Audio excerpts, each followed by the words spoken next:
Hi guys and welcome back to the channel Deepak Yadav Education. Welcome to the daily Hindu news and editorial analysis of 23rd of January 2022. तो guys आज है तारीख 23 जनवरी 2022 और है Sunday. देखेंगे आज के द हिंदू कंप्लीट न्यूज़पेपर को। द हिंदू कंप्लीट न्यूज़पेपर को एनालाइज करेंगे, बट लेक्चर में आगे बढ़ने से पहले अगर आप लोग को इस लेक्चर का पीडीएफ चाहिए तो क्या करना है, सबसे पहले डाउनलोड करना है टेलीग्राम और फिर जाकर सर्च बॉक्स में टाइप करना है Deepak Yadav education. As you can see guys आप लोग को ये वाला चैनल मिल जाएगा, इस पर क्लिक करना और जाकर इस चैनल को ज्वाइन कर लेना। देखो, अगर आप लोगों को इस तरीके से ये चैनल नहीं मिलता है तो नीचे डिस्क्रिप्शन बॉक्स में आप सभी लोगों को टेलीग्राम का लिंक दिया गया है, वो लिंक इसी चैनल का है। जैसे आप उस पर क्लिक करोगे ऑटोमेटिकली ये चैनल ओपन हो जाएगा, इसको जाकर ज्वाइन कर लेना। ज्वाइन करने से फ़ायदा क्या होगा, यहाँ पर आप लोगों को डेली बेसिस पर लेक्चर का पीडीएफ मिल जाता है, डेली करंट अफेयर के वीडियो का पीडीएफ मिल जाता है, डेली बहुत सारे डिजिटल नोट्स मिल जाते हैं और ये सारी चीज़ें मिलती हैं बिल्कुल फ्री में, तो जाकर इसको ज़रूर ज्वाइन करना। नाउ बढ़ते हैं आगे। आगे बढ़ने से पहले हमेशा की तरह हम लोग अपने लेक्चर को एक मैप के क्वेश्चन के साथ स्टार्ट करेंगे। तो आज आप सभी लोगों को मैप में जाकर देखना है माउथ ऑफ एरावड़ी को कहाँ पर है ये एग्जैक्टली लोकेटेड, अच्छे से मैप में देखना। देन उसके बाद आकर नीचे कमेंट सेक्शन में टाइप करना, जिससे कि आप लोग इसको लंबे समय तक याद रख पाओगे। साथ ही साथ एक क्वेश्चन सॉल्व करेंगे जो कि यूपीएससी प्रीवियस ईयर 2007 के प्रीलिम्स में पूछा गया था। डेली बेसिस पर हम लोग यहाँ पर एक प्रीवियस ईयर क्वेश्चन को भी सॉल्व करते हैं। क्वेश्चन क्या बोलता है, देखो लोकसभा के पहले स्पीकर कौन थे, बस इतना सिंपल सा यहाँ पर ये क्वेश्चन पूछा गया है। ऑप्शन ए बोलता है हुकुम सिंह, ऑप्शन बी जीवी मवलंकर, ऑप्शन सी केएम मुंशी या फिर ऑप्शन डी यूएन देवार। तो आई होप आप सभी लोगों को इसका करेक्ट आंसर मालूम होगा। जिनको मालूम है नीचे कमेंट सेक्शन में टाइप करो, जिनको नहीं मालूम है सर्च करना, डेफिनेटली आपको इसका सही आंसर मिलेगा और भी वेरियस जानकारी इसके रिगार्डिंग मिलने वाली है। एटलीस्ट सभी लोगों को इसके अंदर पार्टिसिपेट करना है। इसका जो सही आंसर है वो मैंने आप लोग को टेलीग्राम पर ही प्रोवाइड करवा दिया है और उस टेलीग्राम का लिंक आपको नीचे डिस्क्रिप्शन बॉक्स में मिल जाएगा। देखो, अभी भी यहाँ पर आंसर नहीं पता चलता है तो तब भी परेशान होने की ज़रूरत नहीं है, वीडियो के लास्ट में आप लोग को इसका करेक्ट आंसर बता दूंगा। तो चलो शुरुआत करते हैं। पहले तो आप देख पाओगे पेज नंबर 1 पर कोई भी इंपॉर्टेंट आर्टिकल नहीं है जो कि हमारे एग्जामिनेशन के पॉइंट ऑफ व्यू से इंपॉर्टेंट हो। और आज संडे भी है, संडे में कुछ ज़्यादा खास आर्टिकल्स होते नहीं हैं, लेकिन एक पेपर आता है जिसका नाम होता है फ्रीक्वेंट आस्क्ड क्वेश्चंस, FAQ नाम का। वो बहुत इंपॉर्टेंट होता है, बहुत डिटेल्ड आर्टिकल आते हैं। आज भी काफ़ी अच्छे अच्छे आर्टिकल्स हैं वहाँ पर और बहुत ज़्यादा डिटेल में है, वो सब हम डिस्कस करने वाले हैं। फिलहाल तो पहले हम वो वाले आर्टिकल कवर करेंगे जो छोटे छोटे हैं और इम्पॉर्टेंट है, खासकर हमारे एग्जाम के पॉइंट ऑफ व्यू से। नाउ आज के डिस्कशन का आज का सबसे पहला आर्टिकल आपको ये वाला नजर आएगा। इस आर्टिकल में चर्चा की गई है, देखो केरला को अपना पहला साइंटिफिक बर्ड एटलस मिल चुका है। ठीक है, ये आप लोग देख पा रहे होंगे, कुछ इस प्रकार से बर्ड एटलस देखने को मिलेगा जहां पर बर्ड्स के बारे में काफ़ी सारी इंफॉर्मेशन को मेंशन किया गया है। बहुत सारी बर्ड्स की प्रजातियां यहाँ पर इसके बारे में मेंशन किया गया है इस पूरे बुक के अंदर। अब ये जो केरला का बर्ड एटलस है ये क्यों इंपॉर्टेंट होता है, क्योंकि हमारे इंडिया में पहली बार हुआ है कि किसी राज्य के पास ये बर्ड एटलस, खुद का बर्ड एटलस आया है। ठीक है, इसी वजह से पहली बात तो ये आर्टिकल इंपॉर्टेंट हो जाता है। फिर उसके बाद यहाँ पर बताया गया कि इस एटलस के अंदर लगभग 361 प्रजातियां आपको देखने को मिलेंगी बर्ड्स की और लगभग 3 लाख से भी ज़्यादा यहाँ पर रिकॉर्ड्स आपको देखने को मिलने वाले हैं। ठीक है, और साथ ही साथ ये भी बताया गया 94 जो स्पीशीज़ हैं वो वेरी रेयर स्पीशीज़ है, मतलब बहुत कम ही से वो स्पीशीज़ दिखाई पड़ती हैं और 103 स्पीशीज़ ऐसी हैं जो कि रेयर स्पीशीज़ हैं, मतलब वो भी बहुत कम ही से दिखाई पड़ती हैं लेकिन कभी कभी वो दिख जाती हैं।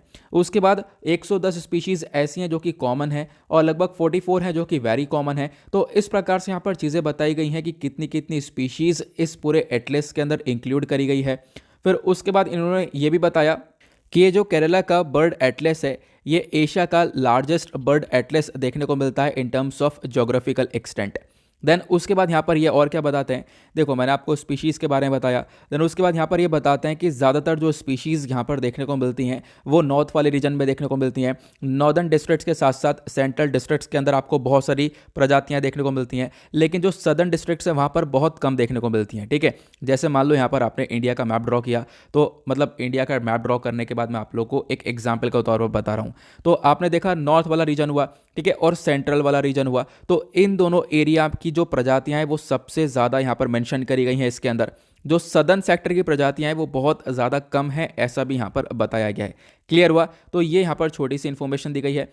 लेकिन जब आप सदर्न साइड में जाओगे तो ज़्यादातर जो प्रजातियां हैं बर्ड्स की वो वेस्टर्न घाट से ली गई हैं, क्योंकि आप लोग देख पाओगे इंडिया का मैप आप जब नीचे से ऐसे देखते हो तो इधर आप लोग को एक साइड पर वेस्टर्न घाट्स देखने को मिलता है और एक साइड पर आपको ईस्टर्न घाट्स देखने को मिलता है।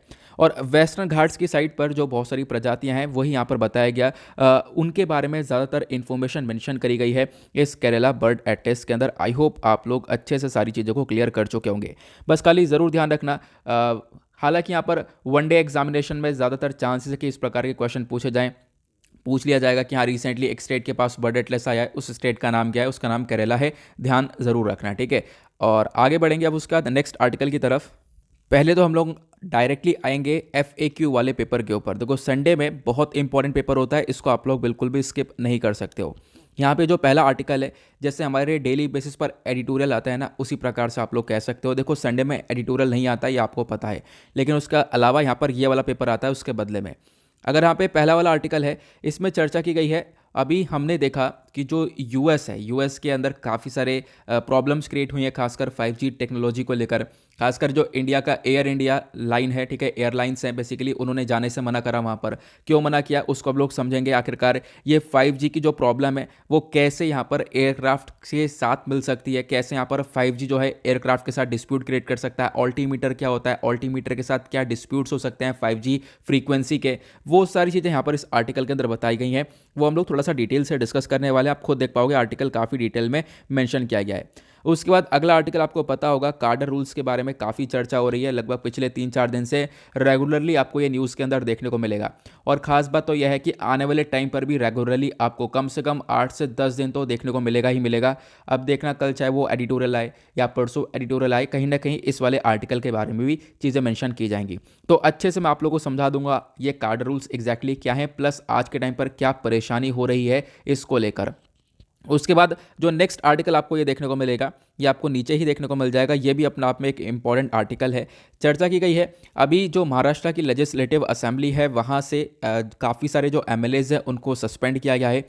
अब सस्पेंड किया तो उन्होंने यहाँ पर सुप्रीम कोर्ट के अंदर अप्रोच किया और सुप्रीम कोर्ट ने यहाँ पर बताया कि देखो आप लोग किसी भी MLA को सस्पेंड तो कर सकते हो, लेकिन कहीं आपने 1 साल के लिए जो सस्पेंड किया है वो यहाँ पर बिल्कुल गलत है। तो सुप्रीम कोर्ट ने बोला है ये बिल्कुल अनकॉन्स्टिट्यूशन है, असंवैधानिक है। तो डिस्कस करेंगे आखिरकार ये मुद्दा क्या चल रहा है, ठीक है, जानेंगे लेजिस्लेटिव असेंबलीज के बारे में, काउंसिल के बारे में, बहुत बेसिक सी इन्फॉर्मेशन भी मैं आप लोग यहाँ पे कवर करवाऊंगा। तो आप लोग देख पा रहे होंगे आर्टिकल ये काफ़ी चर्चा में रहे हैं पिछले सप्ताह, और उन्हीं को यहाँ पर आज भी यहाँ पर आप कह सकते हो डिटेल में दिया गया है। तो एक एक करके कवर करेंगे। उससे पहले बाकी 2 आर्टिकल्स का भी हम लोग एक ओवरव्यू ले लेते हैं। जैसा मैंने बताया ना, जैसा हमारा एडिटोरियल का डिस्कशन होता है ना, उसी प्रकार से संडे में यहाँ पर ये फ्रीक्वेंट आस्क्ड क्वेश्चंस का डिस्कशन होता है। यहाँ पर आपको 2 नीचे आर्टिकल देखने को मिलेंगे। हालांकि इस आर्टिकल के बारे में आपके साथ में आज से लगभग 2 दिन पहले डिस्कस कर चुका हूँ। आपको पता होगा एक मैंने थंबनेल लगा रखा था कि माइक्रोसॉफ्ट की सबसे बड़ी खरीद है इतिहास की, वो आर्टिकल आज यहाँ पर द हिंदू ने पब्लिश किया है। हालांकि उसको मैं 2 दिन पहले डिस्कस कर चुका हूँ, जो मैं एक एक्स्ट्रा आर्टिकल डिस्कस करता हूँ आपके साथ न्यूज़पेपर एनालिसिस के अंदर डेली बेसिस पर, उसी के अंदर मैंने डिस्कशन किया था, इसको भी अच्छे से देखेंगे। फिर उसके बाद ये आर्टिकल बहुत इंपॉर्टेंट होने वाला है। अब ये इंपॉर्टेंट क्यों है, क्योंकि आपको पता होगा रिसेंटली डेवोस समिट हुआ था, उसके बारे में भी काफ़ी हद तक विवाद हुआ। आपको पता होगा टेलीप्रॉम्प्टर वाला इशू देखने को मिला था, वो भी मैं आप लोगों को बताऊंगा। बट अभी यहाँ पर हम लोग इसको समझेंगे आखिरकार ये वर्ल्ड इकोनॉमिक फोरम क्या है और डेवोस समिट के अंदर हमारे प्राइम मिनिस्टर के थ्रू क्या क्या बोला गया, सारी चीज़ें हम लोग डिटेल में कवर करने वाले हैं। तो स्टार्ट करते हैं पहले हम लोग अपने इस वाले आर्टिकल से। तो यहाँ पर बात की गई है कार्डर रूल्स प्लान के बारे में। देखो जितनी भी इन्फॉर्मेशन है ये सब मैंने यहाँ पे कॉपी पेस्ट कर दी है, आपको यहाँ से भी दिखाई पड़ जाएगी जो आप लोग को नीचे इन्फॉर्मेशन दिख रही होगी। देखो सेंट्रल डेपुटेशन को लेकर चर्चा की गई है। उससे पहले जान लो ये आर्टिकल आपका GS पेपर 2 के पॉइंट ऑफ व्यू से इंपॉर्टेंट हो जाएगा, क्योंकि आपके सिलेबस में वेरियस टॉपिक्स मेंशन्ड हैं, जैसे role of civil services in a democracy करके, यहाँ से आप लोग इसको डायरेक्टली रिलेट कर सकते हो। हुआ क्या है, हाल ही में जो department of personal and training आपको देखने को मिलता है, जिसको हम लोग DOPT बोलते हैं, इन्होंने राज्यों के पास एक लेटर लिखा, ठीक है, और इन्होंने बताया कि देखो जो डेपुटेशन ऑफ कार्डर ऑफिसर है, इसका जो रूल 6 देखने को मिल रहा है, इस रूल 6 के अंदर अमेंडमेंट किया जाएगा, इस रूल 6 के अंदर संशोधन किया जाएगा, बदलाव किया जाएगा। और वो बदलाव क्या होगा मैं अभी आप लोगों को आगे बताने वाला हूं। तो ये बेसिकली यहाँ पर क्या मुद्दा है, मुद्दा यह है IAS इंडियन एडमिनिस्ट्रेटिव सर्विस, जिसके लिए आप सभी लोग प्रिपेयर कर रहे हो। आईएएस कार्डर रूल्स 1954 का जो रूल 6 है इसके अंदर यहाँ पर बदलाव करने के बारे में चर्चा की गई और पूरे देश भर में आज के टाइम पर यह बात फैल रही है। बहुत सारे जो राज्य हैं वो इसके अगेंस्ट में जा चुके हैं। उनका कहना यह है कि ये अमेंडमेंट नहीं होना चाहिए। अगर ये अमेंडमेंट हुआ तो इससे जो हमारे संविधान का एक इंपॉर्टेंट कॉन्सेप्ट है फेडरलिज्म वाला, वो कहीं ना कहीं एक तरीके से उसका वॉयलेशन होता हुआ नजर आएगा। तो उसको भी हम लोग यहाँ पर डिस्कस करेंगे। बट अभी आपको समझना होगा, देखो आपने ये समझना है जो एक आईएएस ऑफिसर है उसका रिक्रूटमेंट कैसे होता है। पहले आपको बेसिक समझना होगा, उसके बाद यहाँ पे आगे चीज़ों को अच्छे से समझ पाओगे। जब हम लोग ऑल इंडिया सर्विस की बारे में बात करते हैं, ऑल इंडिया सर्विस के अंदर आपको जनरली 3 सर्विस देखने को मिलती है। IAS, Indian administrative service, Indian police service, और उसके बाद यहाँ पर आईएफओएस, इंडियन फॉरेस्ट सर्विस आपको ये देखने को मिल जाता है। अब होता क्या है, इनका जो रिक्रूटमेंट है वो कौन करता है, हमारी सेंट्रल गवर्नमेंट करती है। आपको पता है ना, सेंट्रल गवर्नमेंट एग्जाम कंडक्ट करवाती है, यूपीएससी यहाँ पर एग्जाम कंडक्ट करवाता है। फिर उसका रिक्रूटमेंट होता है, रिक्रूटमेंट होने के बाद ट्रेनिंग वगैरह होती है, ये सब कुछ होता है वो कौन करता है, सेंटर करता है। फिर ये सब कुछ जब पूरा हो जाता है ट्रेनिंग वगैरह, देन उसके बाद जो भी ऑफिसर्स है उनको एक कार्डर अलोकेट कर दिया जाता है, ये आपको पता होगा। ठीक है, अब इनकी ट्रेनिंग वगैरह पूरी हो चुकी है तो अब जाकर ये अपनी ड्यूटीज़ को परफॉर्म करेंगे। किसी भी स्टेट के अंदर यहाँ पर आप कह सकते हो कार्डर को अलोकेट कर दिया जाता है, कहीं पर भी। ठीक है, इनको अपनी जगह दे दी जाती है कि आपको यहाँ पर जाकर वर्क करना है। तो हुआ क्या, अभी देखो होता क्या है कि सेंटर ने ये सारा काम किया, फिर उसके बाद स्टेट्स के अंदर जो भी कार्डर है वहाँ पर इनको अलोकेट कर दिया। लेकिन होता क्या है कि इन ऑफिसर्स की ज़रूरत सेंट्रल लेवल पर भी पड़ती है। ठीक है, अभी आपने इन सबको स्टेट्स के अंदर कार्डर दे दिया, वो बात अलग है, लेकिन आने वाले टाइम पर सेंट्रल लेवल पर भी इनकी आवश्यकता पड़ती है। ठीक है, सेंट्रल जो गवर्नमेंट है, हमारी केंद्र सरकार है, वो बहुत सारी मिनिस्ट्रीज़ को मैनेज कर रही है। उन मिनिस्ट्रीज़ को देखने के लिए हम लोग को इन आईएएस ऑफिसर्स को रखना होता है। ठीक है, तो क्या है यहाँ पर होता क्या है कि आने वाले टाइम पर इन आईएएस ऑफिसर्स को सेंट्रल गवर्नमेंट अपने पास भी बुलाती है, इसी को हम लोग सेंट्रल डेपुटेशन बोलते हैं। लेकिन आज के टाइम पर विवाद क्या है, विवाद यह है ना कि जो स्टेट गवर्नमेंट है, ठीक है, हमारे राज्य सरकारों के पास ही पहले से ही आप कह सकते हो, इनका कहना यह है हमारे पास पूरे प्रॉपर आईएएस ऑफिसर्स हैं ही नहीं, मतलब कि इनकी कमी चल रही है। ठीक है, तो आप कह सकते हो एक तरफ से स्टेट जो कह रहा है हमारे पास भी शॉर्टेज है, हमें और आईएएस ऑफिसर्स चाहिए, और सेंट्रल गवर्नमेंट भी बोलता है हमारे पास शॉर्टेज है। लेकिन होता क्या है कि देखो ये बहुत ज़्यादा कंपलसरी है, ये बहुत ज़्यादा इंपॉर्टेंट है कि जो भी यहाँ पर आईएएस ऑफिसर या आईपीएस या आईएफएस है, ठीक है, जिनको भी कार्डर अलोकेट किया गया है, वो कहीं ना कहीं सेंट्रल गवर्नमेंट पर भी जाएंगे। ठीक है, हमारी केंद्र सरकार के लिए भी काम करेंगे, उनके मिनिस्ट्रीज़ के अंदर यहाँ पर काम करेंगे। तो ये बहुत ज़्यादा कंपलसरी होता है। और इसके लिए आज के टाइम पर का प्रोसीजर क्या है, देखो आज के टाइम पे होता क्या है, जो स्टेट्स है, जो राज्य सरकार है, वो यहाँ पर इन ऑफिसर से पूछेगी, ठीक है, कि आप लोग में से कौन कौन जाना चाहता है सेंट्रल गवर्नमेंट लेवल पर। ठीक है, वो लोग बताएंगे, एक लिस्ट तैयार की जाएगी, और फिर वो जो लिस्ट है वो यहाँ पर जो स्टेट है वो सेंटर को दे देता है। अब केंद्र सरकार देखती है कि यहाँ पर ये लोग हैं, और फिर इनको वापस से बुलाया जाता है। इसी को हम लोग बोलते हैं central deputation. Central deputation simple सा समझ लेना, जब स्टेट के लेवल से कोई भी यहाँ पर ऑफिसर जाएगा सेंट्रल गवर्नमेंट में काम करने, उसको हम लोग बोलते हैं सेंट्रल डेपुटेशन। लेकिन हो क्या रहा है, अब हमारी केंद्र सरकार का कहना यह है कि state government in IAS officers को भेज ही नहीं रही है सेंट्रल लेवल पर। यही बस इतना मुद्दा चल रहा है। तो सेंट्रल गवर्नमेंट का कहना यह है कि जो राज्य सरकार है वो इन ऑफिसर्स को सेंट्रल लेवल पर भेज ही नहीं रही है, और इसी की वजह से सेंट्रल लेवल पर इन ऑफिसर्स का काफ़ी ज़्यादा शॉर्टेज हो चुका है। तो ये हमारी सेंट्रल गवर्नमेंट का कहना है, और इसी चक्कर में सेंट्रल गवर्नमेंट कह रही है कि हम लोग अमेंडमेंट करने वाले हैं। कौन से रूल के अंदर, ये मैंने आपको बताया, आईएएस कार्डर रूल्स 1954 के अंदर अमेंडमेंट करने के बाद जो ज़्यादातर पावर्स है वो अपने हाथ में लेने की कोशिश की जाएगी, जैसा कि मैं आप लोगों को आगे बताने वाला हूँ इस रूल्स के बारे में। क्लियर हुआ? तो मैंने आपको मतलब एक ओवरव्यू दे दिया है, पूरा का पूरा एक ओवरव्यू स्ट्रक्चर दे दिया एग्जैक्टली क्या प्रॉब्लम्स चल रही हैं। अगर हम लोग बात करें ऑल इंडिया सर्विसेज के बारे में, तो मैंने आपको ये भी बता दिया, 3 सर्विसेज आपको देखने को मिलेंगी, Indian administrative service, police service और फॉरेस्ट सर्विस। क्लियर हुआ? अब उसके बाद इनका जो रिक्रूटमेंट होता है मैंने आपको वो भी बताया, जो हमारी यूपीएससी है वो करती है, जो हमारी सेंट्रल गवर्नमेंट है वो करती है, मैंने आपको ये भी बता दिया है। ठीक है, फिर उसके बाद यहाँ पर जब सारी चीज़ें पूरी हो जाती हैं, देन उसके बाद इनको एक कार्डर अलोकेट किया जाता है, मैंने आप लोग को ये भी बताया। अब जो आईएएस ऑफिसर्स हैं, ठीक है, इनको लेकर जो सारी चीज़ें मेंटेन करता है वो कौन करता है, वो डीओपीटी करता है। अभी डीओपीटी के बारे में हमने स्टार्टिंग में पढ़ा था, बिल्कुल, है ना, ये चीज़ें हो गई। अब उसके बाद होता क्या है, देखो उसके बाद मैंने आपको बताया कि आज के टाइम पर प्रेजेंट रूल्स क्या हैं, इसमें क्या क्या होता है कि जो हमारी स्टेट गवर्नमेंट है वो एक ऑफर लिस्ट तैयार करती है, और उसके बाद यहाँ पर एक तरीके से नॉमिनेट करती है, जो भी ऑफिसर्स है उनको ले जाती है, मतलब उनको भेजती है सेंट्रल गवर्नमेंट पर। ये सारी बातें देखने को मिलती हैं। अभी फिलहाल इतना है, ठीक है। प्रेजेंट रूल्स क्या मैंने आपको बता दिया। प्लस उसके बाद यहाँ पर प्रेजेंट रूल्स में एक और चीज़ मेंशन्ड है। एक चीज़ क्या मेंशन्ड है कि देखो स्टेट के अंदर जितने भी ऑफिसर्स हैं, मान लो अगर हम लोग एग्जाम्पल लेते हैं यूपी के अंदर, मान लो एग्जाम्पल ले लिया, ठीक है, 300 यहाँ पर आईएएस ऑफिसर्स हैं, तो इसमें से आप लगभग यहाँ पे बताया गया 40% की मतलब 40% की तक की जो इनकी स्ट्रेंथ होगी, इतने तो ऑफिसर आपको सेंट्रल गवर्नमेंट पे भेजने ही भेजने होंगे, ठीक है। आज के टाइम पर ये प्रेजेंट रूल्स बोलते हैं। जो करंट टाइम पे रूल चल रहे हैं वो इतने ये हैं कि मान लो 300 आईएएस ऑफिसर्स हैं यूपी के अंदर, तो इसमें से लगभग 40% आईएएस ऑफिसर्स को भेजना पड़ेगा कहाँ पर, सेंट्रल गवर्नमेंट पर, जिसको हम लोग सेंट्रल डेपुटेशन बोलते हैं, ताकि वो केंद्र सरकार के अंडर में काम कर सके। ये आज के टाइम के प्रेजेंट रूल्स बोलते हैं, ठीक है। अब होता क्या है कि ये मात्रा बोली तो 40% गई है कि मिनिमम इतने तो, मतलब 40% से ज़्यादा आप लोग आईएएस ऑफिसर्स भेज नहीं सकते, लेकिन इतने तो भेजने हैं। होता क्या है, लेकिन आज के टाइम पर बहुत कम ही भेजे जा रहे हैं, ठीक है। एग्जाम्पल आप लोग लिख सकते हो कि जैसे कि 300 में से यूपी ने सिर्फ 15 या 16 या फिर 20 आईएएस ऑफिसर्स को भेजा है। तो यहाँ पर सेंट्रल गवर्नमेंट का कहना यही है कि यहाँ पर क्या है कि हमारे पास ऑफिसर्स नहीं आ पा रहे हैं, हमारे पास ऑफिसर्स की काफ़ी ज़्यादा शॉर्टेज चल रही है, ठीक है। ये यहाँ पर सेंट्रल गवर्नमेंट का कहना है। तो ये क्लियर हुआ। डीओपीटी का स्टैंड क्या है मैंने आप लोग को एग्जैक्टली बता दिया। इन्होंने बताया कि देखो भाई ये सारी शॉर्टेज चल रही है और इसको यहाँ पर आपको पूरा करना पड़ेगा जल्द से जल्द।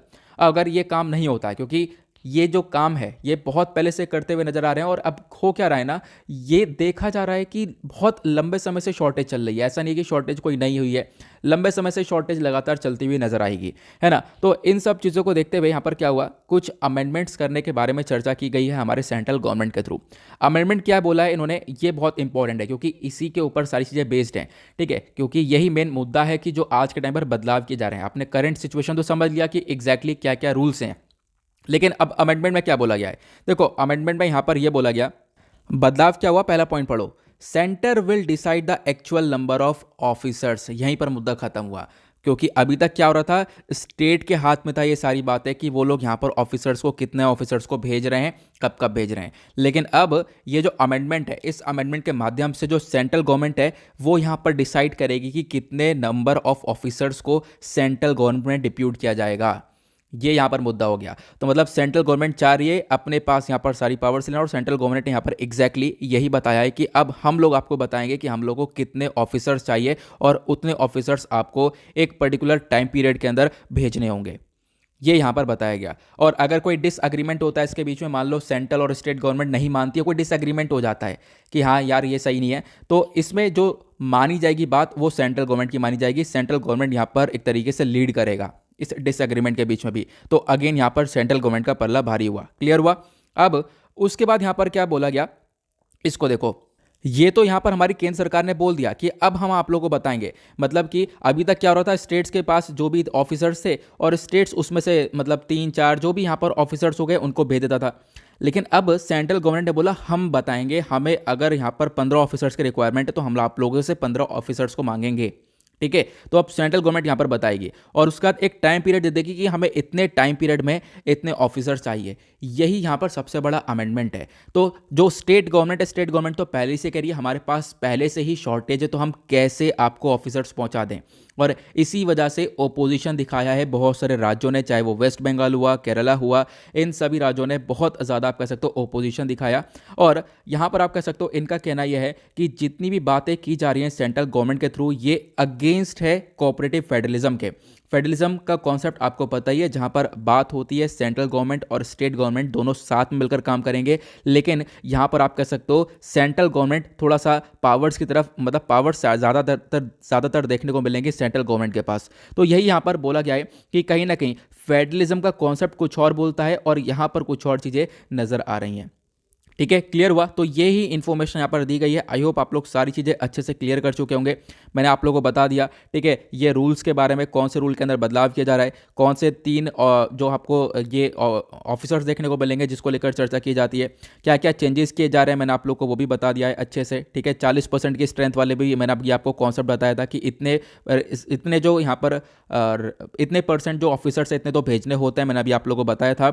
लेकिन हो क्या रहा है, इससे भी कम ऑफिसर्स को भेजा जा रहा है, ठीक है। उसके बाद यहाँ पर अभी क्या है, मैंने आप लोगों को ये भी बता दिया एग्जैक्टली कि क्या क्या सिचुएशन क्रिएट हो रही है और प्रॉब्लम कैसे बन रही है। प्रॉब्लम यहाँ पर एग्जाम्पल दिया गया है कि देखो एग्जाम्पल के अंदर यहाँ पे बताया गया कौन कौन से राज्यों के अंदर कितने कितने ऑफिसर्स हैं, लेकिन हो क्या रहा है, वो बहुत कम कम ऑफिसर्स को भेज रहे हैं, वो मुद्दा हुआ। फिर उसके बाद मैंने आपको ये भी बता दिया कौन कौन से राज्य आपको देखने को मिलेंगे जो कि ओपोजिशन में खड़े हैं, जैसे वो वेस्ट बंगाल हो गया, और भी बहुत सारे राज्य आपको देखने को मिलेंगे जो कि यहाँ पर इन चीज़ों को मना कर रहे हैं कि ये चीज़ें फॉलो नहीं की जानी चाहिए।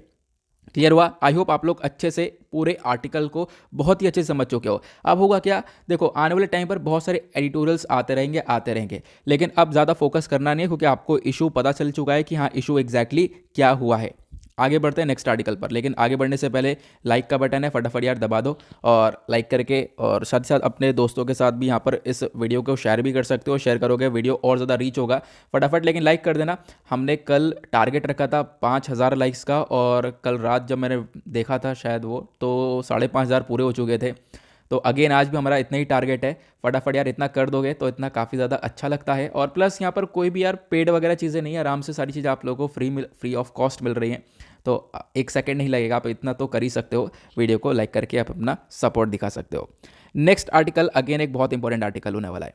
यहाँ पे क्या चर्चा की गई है, देखो यहाँ पर बात की गई है अभी रिसेंटली यूएस के एयरपोर्ट्स को लेकर काफ़ी डिस्कशन हुआ। मैं आपको लेकर चलता हूँ टू द पॉइंट, पहले मैं आपको एक ओवरव्यू देता हूँ। देखो यूएस ने क्या किया, रिसेंटली 5G सर्विसेज को लागू कर दिया। अब आप कहोगे 5G सर्विसेज यूएस के अंदर आ चुकी है, बिल्कुल ये तो अच्छी बात है, बिल्कुल अच्छी बात है। लेकिन यूएस ने यहाँ पर जो सर्विस दी है वो सी बैंड वाली सर्विस दी है। अब आप कहोगे सी बैंड क्या होता है, मैं आप लोग को थोड़ी देर में बताऊंगा सी बैंड आखिरकार क्या होता है। इस सी बैंड की सर्विसेज जैसे ही दी, वैसे ही बहुत सारे देश के जो एयरलाइंस हैं, जैसे इंडिया का एयर इंडिया हो गया, उसके बाद यूएई के एमिरेट्स हो गए, और भी बहुत सारे एयरलाइंस आपको देखने को मिलेगा, उन एयरलाइंस ने यूएस के कुछ एयरपोर्ट्स पर जाने से मना कर दिया। उन एयरलाइंस का कहना यह है कि जो यूएस ने अभी 5G सर्विसेज को अप्रूवल दिया है, ये सी बैंड सर्विसेज दे रहे हैं, इससे एयरक्राफ्ट को काफ़ी बड़ा खतरा है। एयरक्राफ्ट की लैंडिंग में बहुत बड़ा खतरा पहुंचेगा, एयरक्राफ्ट प्रॉपर लैंड नहीं कर पाएगा, और एयरक्राफ्ट के अंदर बहुत सारे लोग रहेंगे तो उनकी जान को खतरा रहेगा। अब आप कहोगे 5G और एयरक्राफ्ट के बीच में कोई लिंक है क्या? बिल्कुल लिंक है, उसको हम लोग थोड़ा सा समझने की कोशिश करने वाले हैं। ये आर्टिकल जीएस पेपर 3 के पॉइंट ऑफ व्यू से इंपॉर्टेंट होगा। सिलेबस के अंदर वेरियस टॉपिक मेंशन्ड है, जैसे IT and computers, scientific innovation and discoveries करके आपको ये टॉपिक देखने को मिलेंगे। अब पहले तो हम डिस्कस करते हैं आखिरकार ये न्यूज़ में क्यों है, क्योंकि हाल ही में जो यूएस फेडरल एविएशन एडमिनिस्ट्रेशन है, जिसको हम लोग FAA बोलते हैं, इन्होंने यहाँ पर वार्निंग दी कि जो आज के टाइम पर नई टेक्नोलॉजी यूएस लेकर आ रहा है 5G टेक्नोलॉजी, इससे काफ़ी बड़ा खतरा हो सकता है एयरक्राफ्ट के ऑल्टीमीटर को। ऑल्टीमीटर क्या होता है ये भी आप लोगों को अभी से 2-3 मिनट बाद समझ में आने वाला है, ठीक है। तो 5G टेक्नोलॉजी कहीं ना कहीं क्या करेगी, क्लैश कर सकती है ऑल्टीमीटर के साथ में, ठीक है। ऑल्टीमीटर एयरक्राफ्ट के अंदर लगाया जाता है, तो ये इन दोनों का एक बहुत बड़ा क्लैश देखने को मिल ही सकता है। इसी वजह से बहुत सारे कंट्रीज़ के जो एयरलाइंस है उन्होंने यहाँ पर यूएस के अंदर जाने से मना किया। आते हैं पॉइंट के ऊपर। पहली बात तो मैं आपको 5G टेक्नोलॉजी के बारे में 2-4 बातें बता देता हूं जो कि बहुत इंपॉर्टेंट है। देखो 5G टेक्नोलॉजी जो है ये हमारा 5वें जनरेशन की टेक्नोलॉजी है। इससे पहले 1G 2G 3G 4G ये सब आ चुके हैं, ये सब हम लोग यूज़ कर रहे हैं, है ना, यूज़ कर भी चुके हैं, इनफैक्ट 4G यूज़ कर रहे हैं। लेकिन एक क्वेश्चन ये आता है कि 5G टेक्नोलॉजी में मैक्सिमम स्पीड कितनी होगी? आपने सोचा है? 5G टेक्नोलॉजी के अंदर जो मैक्सिमम स्पीड है वो 20 Gbps की है।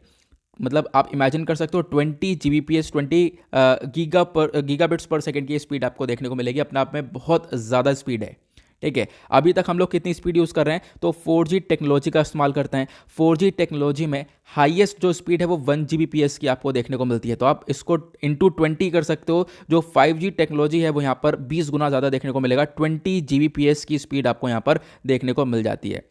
क्लियर हुआ? तो 5G के बारे में ध्यान रखना है, ये 2 बातें जो कि इंपॉर्टेंट हैं। अगर हम लोग बात करें अब इसके बारे में, देखो यूएस ने क्या किया है, सी बैंड स्पेक्ट्रम दिया है। अब सी बैंड स्पेक्ट्रम का मतलब क्या होता है? स्पेक्ट्रम तो पता ही है ना आप लोगों को, जो भी हमारे टावर्स हैं, ठीक है। अब होता क्या है यहाँ पर, जो एयरटेल, मान लो एग्जांपल लेते हैं, एक एयरटेल कंपनी हो गई। एयरटेल कंपनी आपको कैसे सर्विसेज दे रही है, वो सर्विसेज दे रही है उसी स्पेक्ट्रम का यूज़ करके। ये जो स्पेक्ट्रम है मतलब टावर्स हो गए, टावर्स में जो जो नेटवर्क निकल रहे हैं, आप समझ सकते हो नेटवर्क को यहाँ पे स्पेक्ट्रम बोला गया है, ऐसे समझ सकते हो, ठीक है। जो नेटवर्क निकल रहे हैं ये नेटवर्क एयरटेल खरीदता है सरकार से, क्योंकि स्पेक्ट्रम ये गवर्नमेंट के होते हैं। तो एयरटेल यहाँ पर खरीदेगा गवर्नमेंट से और गवर्नमेंट इसकी ऑक्शनिंग करती है, ठीक है, जैसे हम लोग कहते हैं नीलामी करती है, बोली लगवाती है। इसमें यहाँ पर बहुत सारी कंपनीज आती हैं, यहाँ पर वो बोली लगाती हैं हाईएस्ट फ्रीक्वेंसी की, लोएस्ट फ्रीक्वेंसी की, मतलब हाईएस्ट फ्रीक्वेंसी की लगाएंगे तो फिर क्या होगा, स्पीड ज़्यादा तेज मिलेगी, लो फ्रीक्वेंसी की रहेगी तो स्पीड कम मिलेगी। तो इस प्रकार से यहाँ पर ये स्पेक्ट्रम होता है। तो एयरटेल यहाँ पर या फिर कोई दूसरी कंपनीज होती हैं वो इसको परचेस करती हैं, फिर उसके बाद यहाँ पर आपके घर तक ये स्पेक्ट्रम को पहुँचाया जाता है। क्लियर हुआ? तो ये बात समझ में आई। अब स्पेक्ट्रम की बात आ रही है तो हम लोग आते हैं 5G टेक्नोलॉजी के ऊपर।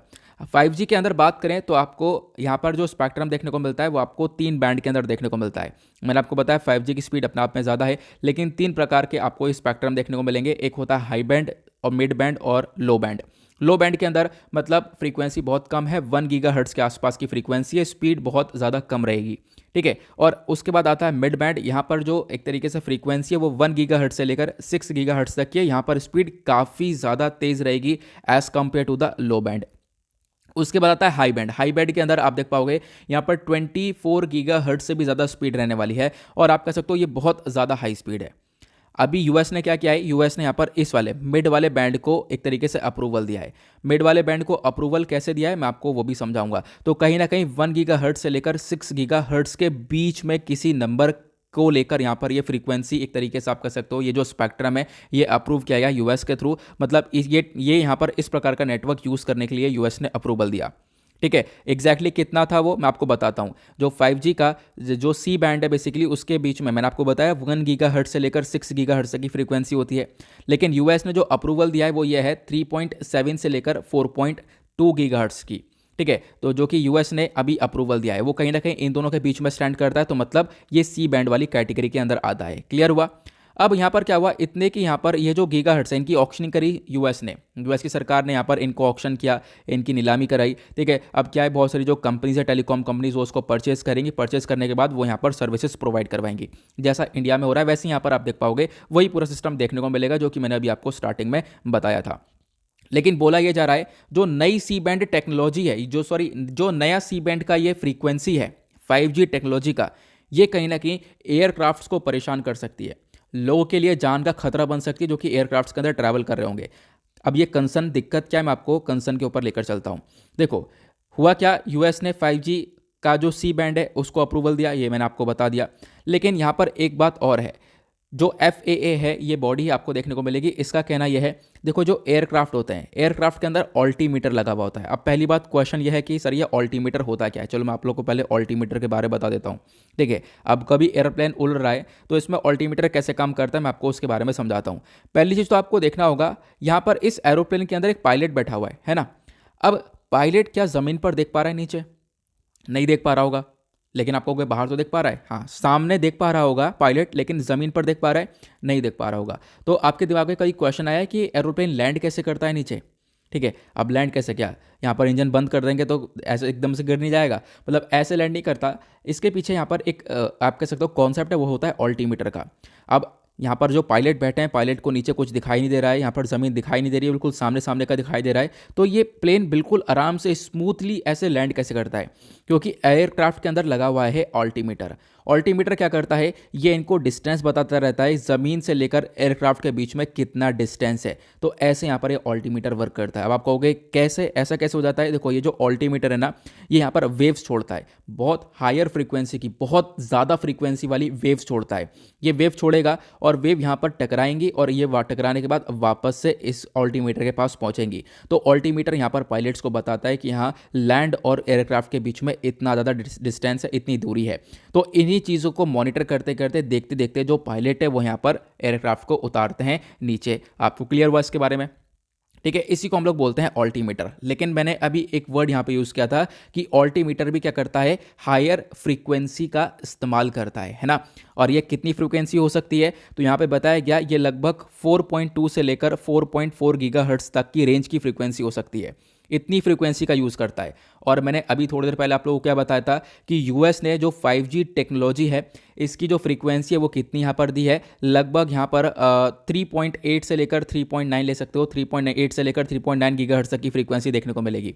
तो मुद्दा यही है, ये जो बॉडी है इसका कहना यह है कि जो आपने 5G टेक्नोलॉजी को एक तरीके से ऑक्शनिंग करने के बारे में चर्चा की है, ये कहीं ना कहीं एयरक्राफ्ट के जो ऑल्टीमीटर है इसके साथ क्लैश कर जाएगा, ठीक है, मान लो वहाँ पे एयरपोर्ट पे इंटरनेट है तो ये जो ऑल्टीमीटर वर्क ही नहीं करेगा, ठीक है, क्योंकि ये क्लैश कर रही होगी, इतनी फ्रीक्वेंसी इसकी है और इतनी फ्रीक्वेंसी इसकी है, तो कहीं ना कहीं वो क्लैश करेगा। और जब ये एक तरीके से ऑल्टीमीटर नीचे वेव भेजेगा तो प्रॉपरली नीचे वेव आएंगी नहीं, या प्रॉपरली आएंगी नहीं तो ऊपर एयरक्राफ्ट तक वापस जाएंगी नहीं, ठीक है। तो इससे क्या होगा, एयरक्राफ्ट की लैंडिंग में जो ऑटोमेटिक लैंडिंग है उसमें बहुत ज़्यादा दिक्कत आने वाली है। तो यही यहाँ पर बोला गया कि देखो आपने जितनी ऑक्शनिंग करी, आपने बहुत ज़्यादा मात्रा में बहुत हायर फ्रीक्वेंसी के अंदर ऑक्शनिंग कर दी है, और ये कहीं ना कहीं कंसर्न बन सकता है। इसी वजह से बहुत सारी कंट्री के जो एयरलाइंस है उन्होंने यूएस के अंदर जाने को मना किया।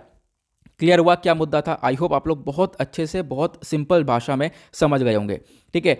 और लगभग मैंने आपको बताया बहुत सारे देश आए जिन्होंने यहाँ पर मना किया। इनफैक्ट यहाँ पर फ्रांस ने, देखो बहुत सारी कंट्रीज़ के अंदर ये फ्रीक्वेंसी का इस्तेमाल किया जा रहा है, लेकिन कैसे किया जा रहा है, वो लोग कहीं ना कहीं, जैसे कि ऑल्टीमीटर की रिक्वायरमेंट कितनी है, ऑल्टीमीटर यहाँ पर 4.2 से लेकर 4.4 गीगाहर्ट्ज तक की रेंज का इस्तेमाल करता है।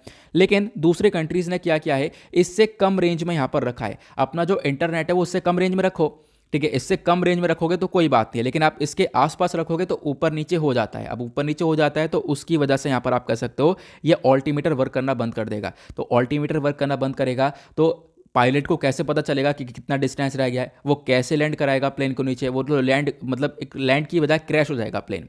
तो यही यहाँ पर मुद्दा देखने को मिल रहा था। क्लियर हुआ? तो मैंने आपको ये बताया। अब उसके बाद आपका क्वेश्चन होगा, चलो हमें प्रॉब्लम तो पता चल गई, इसका सोल्यूशन हो क्या सकता है। देखो सोल्यूशन क्या निकाला गया, बहुत सारी कंट्रीज कर भी रही हैं काम। बहुत सारी कंट्रीज ने क्या किया है कि देखो जो एयरपोर्ट्स हैं, एयरपोर्ट्स के आसपास लगभग यहाँ पर अप्रॉक्स 50,000 किलोमीटर्स के आसपास भी यहाँ पर क्या होगा, इंटरनेट, यहाँ पर जो 5G नेटवर्क है वो नहीं देखने को मिलेगा। मतलब एयरपोर्ट के आसपास की खास की बात हो रही है, जो एयरपोर्ट का मेन एरिया है जहाँ पर लैंडिंग वगैरह हो रही है, वहाँ पर इंटरनेट की फैसिलिटीज़ अवेलेबल ही नहीं करवाई जाएंगी, या फिर अवेलेबल करवाई जाएंगी, या फिर 50,000 किलोमीटर तक के एरिया में जो भी इंटरनेट की फैसिलिटीज़ अवेलेबल करवाई जाएंगी वो बहुत कम गीगाहर्ट्ज़ में अवेलेबल करवाई जाएंगी, ठीक है, बहुत कम गीगाहर्ट्ज़ में रहेंगी, जो कि ऑल्टीमीटर के साथ क्लैश ना करे, ठीक है। तो ये यहाँ पर बताया गया। अब ऑल्टीमीटर के साथ क्लैश नहीं होगा तो डेफिनेटली यहाँ पर स्मूथली प्लेन्स उतर सकते हैं, ये यहाँ पर बताया गया। तो सिंपल सा एक तरीके से ये सोल्यूशन बताया गया था। आई होप आप लोग को ये भी क्लियर हो चुका है। तो मैंने आपको बताया FAA ने क्या बोला, मैंने बताया दुनिया भर के जो प्लेन्स हैं उन्होंने जाने से मना किया। बोइंग 7 जो यहाँ पर बहुत सारे जो देश हैं आज के टाइम पर वो बोइंग 777 का इस्तेमाल कर रहे हैं, ठीक है। उनका कहना यह है कि भाई यहाँ पर ऑल्टीमीटर जो है उसकी फ्रीक्वेंसी रेंज इतनी है जितनी यहाँ पर US ने अपनी 5G टेक्नोलॉजी की लॉन्च करी है, इससे कंसर्न हो सकता है। मैंने आप लोग को बताया US ने C बैंड लॉन्च किया, मैंने आपको उसके बारे में बताया। ऑल्टीमीटर की कितनी रिक्वायरमेंट होती है मैंने वो बताया, वो यहाँ पर आपको देखने को मिलेगा, ठीक है। ये कैसे क्लैश कर सकता है मैंने आप लोगों को बताया, ठीक है। इसका सोल्यूशन क्या हो सकता है यहाँ पर वो मैंने आप लोगों को बता दिया। वो सारी बातें इस आर्टिकल के अंदर देखने को मिल जाएंगी। क्लियर हुआ? आई होप आप लोगों को अच्छे से क्लियर हो चुका है, मज़ा भी आ चुका है। मज़ा आ गया तो फटाफट लाइक कर दो वीडियो को। अगले आर्टिकल पर आते हैं। नेक्स्ट आर्टिकल भी और ज़्यादा इंपॉर्टेंट होने वाला है, खासकर GS पेपर 2 पॉलिटी के पॉइंट ऑफ व्यू से इंपॉर्टेंट होगा, ठीक है। संडे का डिस्कशन है आज काफ़ी अच्छे आर्टिकल थे, तो यहाँ पर फिलहाल तो मैं वीडियो आज लाने वाला नहीं था। पता नहीं यार, तबीयत ख़राब हो रही है, तबीयत काफ़ी डाउन है, इसकी वजह से मैं वीडियो लाने वाला नहीं था। आज आपने देखा होगा आवाज़ में भी काफ़ी ज़्यादा चेंज आ रहे होंगे, क्योंकि आज मैं बिस्तर से उठ ही नहीं पाया हूँ यार, अपने टेबल तक पहुँच ही नहीं पाया हूँ। मैं बेड पर बैठे बैठे यहाँ पर इस वीडियो को रिकॉर्ड कर रहा हूँ आज। चलो कोई बात नहीं। अब है क्या कि एक कंसिस्टेंसी मेंटेन रहनी चाहिए, एक हैबिट बनी हुई है तो यहाँ पर ये काम करना चाहिए, कुछ ना कुछ रोज़ सीखना चाहिए, तो ये तो रहेगा।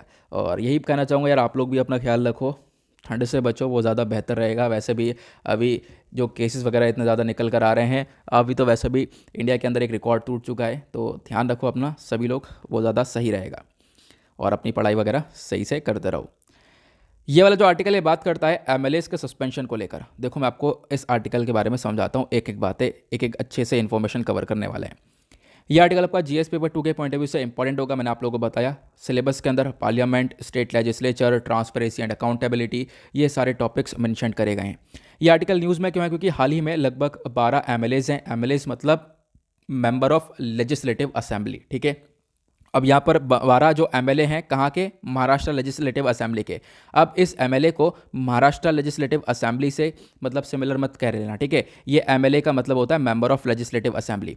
अभी जो लेजिस्लेटिव असेंबली है बेसिकली महाराष्ट्र की लेजिस्लेटिव असेंबली है, इसी वजह से इसको महाराष्ट्र लेजिस्लेटिव इसी वजह से यहाँ पर इसको महाराष्ट्र लेजिस्लेटिव असेंबली बोला गया है। क्या होती है लेजिस्लेटिव असेंबली, परेशान मत हो, मैं अभी आप लोगों को थोड़ी देर में बता दूंगा, ठीक है। तो अभी हाल ही में 12 MLAs हैं जो कि महाराष्ट्र लेजिस्लेटिव असेंबली के हैं, उनको कर दिया गया सस्पेंड। अब सस्पेंड जब किया गया, ये पहुंच गए सुप्रीम कोर्ट, और सुप्रीम कोर्ट में जाकर इन्होंने बोला कि देखो भाई यहाँ पर हमें 1 साल के लिए सस्पेंड किया जा रहा है। असेंबली से। सुप्रीम कोर्ट ने इन चीज़ों को देखा और सुप्रीम कोर्ट ने बताया कि देखो आप लोग 1 साल के लिए एमएलएस को सस्पेंड नहीं कर सकते हो। अगर आप लोग 1 साल के लिए सस्पेंड करोगे वो एक अनकॉन्स्टिट्यूशनल स्टेप रहेगा, मतलब असंवैधानिक स्टेप रहेगा। ठीक है, ये तो हुआ चर्चा की एग्जैक्टली क्या चल रहा है, क्या करंट अफेयर है, क्या न्यूज़ है। लेकिन अब बात करते हैं कुछ इंपॉर्टेंट एस्पेक्ट्स की जो कि हमारे एग्जामिनेशन के पॉइंट ऑफ व्यू से रियलिटी में काफ़ी इंपॉर्टेंट होने वाले हैं। देखो हुआ क्या, एमएलएस को सस्पेंड किया गया। अब ये सस्पेंड क्यों किया गया होगा, देखो इनका कुछ मिसबिहेवियर रहा है, उस मिसबिहेवियर की वजह से यहाँ पर इनको सस्पेंड किया गया। अब हुआ क्या, जो 12 एमएलएस हैं इन्होंने यहाँ पर बोला कि देखो हमें सस्पेंड तो कर दिया, वो बात अलग है, लेकिन हमें एक भी अपॉर्चुनिटी नहीं मिली कि हम अपने केस को प्रेजेंट कर सकें, हम बता सकें एग्जैक्टली क्या हुआ है। तो ये यहाँ पर इन एमएलएस का कहना है और इसी वजह से इनका कहना यह है कि देखो हमें अपॉर्चुनिटी नहीं मिली, तो कहीं ना कहीं ये हमारे फंडामेंटल राइट का वॉयलेशन है। जो इक्वालिटी वाला है, equality before the law under article 14 के अंदर मेंशन्ड है, तो इसका कहीं ना कहीं वॉयलेशन देखने को मिलेगा, ऐसा इन एमएलएस का कहना हुआ। ठीक है, अब इन एमएलएस का और भी बहुत कुछ कहना है। इनका कहना यह है कि जब आप लोग महाराष्ट्र लेजिस्लेटिव असेंबली को देखते हो, by the way legislative assembly के बारे में पहले पढ़ लेते हैं, अदरवाइज कंफ्यूजन क्रिएट होता रहेगा। नाउ जब भी आप लोग यहाँ पर इंडिया की गवर्नमेंट स्ट्रक्चर देखते हो तो यहाँ पर क्या है, अब जब ब्रांचेस देखते हो तो भारत सरकार कैसे चल रही है, आपको 3 चीज़ें देखने को मिलती हैं, लेजिस्लेटिव, एग्जीक्यूटिव और जुडिशरी, है ना, ये 3 चीज़ें देखने को मिलती हैं। होता क्या है लेजिस्लेटिव के अंदर क्या होता है, देखो तीनों चीज़ें बहुत सिंपल शब्द में बताऊंगा, बस हमेशा ध्यान रखना। लेजिस्लेटिव के अंदर पार्लियामेंट वगैरह आता है। लेजिस्लेटिव हमारा जो कानून है उसको बनाता है। ठीक है, ये पार्लियामेंट हो गया, हमारे हाउसेस हो गए, सीनेट हो गया, ये सब क्या करते हैं, ये सब लॉस को बनाते हैं, कानून को बनाया जाता है लेजिस्लेटिव के थ्रू। फिर उसके बाद दूसरा आता है एग्जीक्यूटिव। एग्जीक्यूटिव के अंदर क्या होता है, इस कानून को पास किया जाता है और उसके बाद उनको लागू किया जाता है, उनको इम्प्लीमेंट किया जाता है। इसके अंदर एग्जीक्यूटिव के अंदर हेड ऑफ स्टेट हो गए, president, governor general, governor, prime minister, chief minister, ये सारे लोग आते हैं किसके अंदर, एग्जीक्यूटिव के अंदर। लेकिन लॉ जहाँ पे कानून बनते हैं वो लेजिस्लेटिव कहलाता है, लागू करते हैं जहाँ पर वो एग्जीक्यूटिव कहलाता है। अब होता क्या है, अब कानून बन गया, लागू हो रहा है, तो देखो पॉसिबिलिटी आने वाले टाइम पर काफ़ी सारे कॉन्फ्लिक्ट्स भी होते हैं। ठीक है, कोई काफ़ी सारे विवाद उठ जाते हैं इस कानून को लेकर। इस कानून को अच्छे से चलाने को इंश्योर कौन करता है, वो करता है जुडिशरी। ठीक है, तो जुडिशरी का काम क्या रहता है कि भाई ये कानून के रिगार्डिंग कोई भी यहाँ पर अगर मुद्दा उठता है या कोई व्यक्ति इन कानून को फॉलो नहीं करता है, ठीक है, तो उनके खिलाफ स्टेप उठाया जाए, तो वो सब यहाँ पर जुडिशरी मेंटेन करता है। मतलब कि कानून लेजिस्लेटिव बनाता है, एग्जीक्यूटिव उसको लागू करता है और जुडिशरी यहाँ पर देखता है कि वो सारे कानून अच्छे से आगे फॉलो किए जाएं, आगे अच्छे से चलते रहें। ठीक है, क्लियर हुआ। तो जुडिशरी के अंदर आपके magistrate court, high court, supreme court, ये सारे कोर्ट्स देखने को मिल जाते हैं। तो जब आप लोग एक गवर्नमेंट स्ट्रक्चर बात करते हो सेंट्रल लेवल पर, मैं आपको 2 चीज़ें बताता हूँ। ठीक है, जब आप लोग यहाँ पर सेंट्रल गवर्नमेंट पर चीज़ें देखते हो, केंद्र सरकार के लेवल पर, आपको पार्लियामेंट देखने को मिलेगा। पार्लियामेंट के अंदर आपको 2 हाउस देखने को मिलता है, एक होता है लोकसभा और एक होता है राज्यसभा। ये भी आप लोग को मालूम होगा, लोकसभा और राज्यसभा। राज्यसभा को हम लोग बोलते हैं अपर हाउस और लोकसभा को बोलते हैं लोअर हाउस। उसी प्रकार से दूसरी तरफ आप देख पाओगे स्टेट लेवल, यानी कि ये तो मैंने आपको केंद्र सरकार के लेवल पर बताया था। अभी हम लोग राज्य सरकार के लेवल पर बात करें, स्टेट लेवल पर भी यही सारी चीज़ें होती हैं। ठीक है, जैसे मतलब कहोगे लोकसभा राज्यसभा होता है, नहीं, लोकसभा राज्यसभा नहीं होता, इनके नाम बदल जाते हैं। नाम क्या होता है, जैसे स्टेट के अंदर जो अपर हाउस होता है उसको हम लोग बोलते हैं विधान परिषद या फिर लेजिस्लेटिव काउंसिल। ठीक है, और जो लोअर हाउस होता है उसको हम लोग बोलते हैं लेजिस्लेटिव असेंबली या फिर आप कह सकते हो इसको विधानसभा भी बोला जाता है, आपने काफ़ी बार सुना होगा। अभी जो हम लोग आर्टिकल में बात कर रहे हैं वो महाराष्ट्र लेजिस्लेटिव असेंबली के बारे में बात कर रहे हैं, तो महाराष्ट्र की इस लेजिस्लेटिव असेंबली यानी महाराष्ट्र के लोअर हाउस के बारे में बात कर रहे हैं। ठीक है, अब होता क्या है, एमएलए कौन होता है, एमएलए होता है मेंबर ऑफ लेजिस्लेटिव असेंबली। ठीक है, ये आपको ध्यान रखना है। और लेजिस्लेटिव काउंसिल का मेंबर कौन होता है या कौन कहलाता है, तो उसको हम लोग बोलते हैं एमएलसी। ठीक है, member of legislative council.